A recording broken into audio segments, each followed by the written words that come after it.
সমুদ্রের ওপর 23rd ফ্লোরে আমাদের ওই রিসর্টটা। ব্যালকনি আর ঘরের জানলা দিয়ে অন্তহীন বিপুল সমুদ্র দেখা চলে। তাই কখনো তার শান্ত রূপ আর কখনো অশান্ত রূপ সে আমি শুধু চেয়ে চেয়ে দেখেছিনু।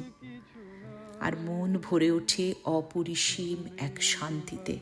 এখানকার বিচ ওয়াক বড়ই সুন্দর, সিমেন্ট দিয়ে বাঁধানো।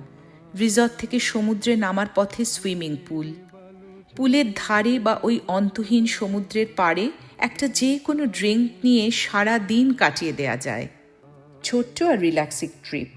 কদিন ধরে সমুদ্র আর তার ঢেউ এনজয় করে সমুদ্রের উপর সানরাইজ আর সানসেট ক্রুজ থেকে সমুদ্রের উপর সানসেট দেখে ইয়াম্মি সি ফুড আর কিছু লোকাল রেস্টুরেন্টের ফ্রেশ ফুড খেয়ে আর অপূর্ব সুন্দর রিসর্টে 4 দিন থেকে এবার এলো বাড়ি ফেরার পালা। ফিরে এলাম বাড়ি।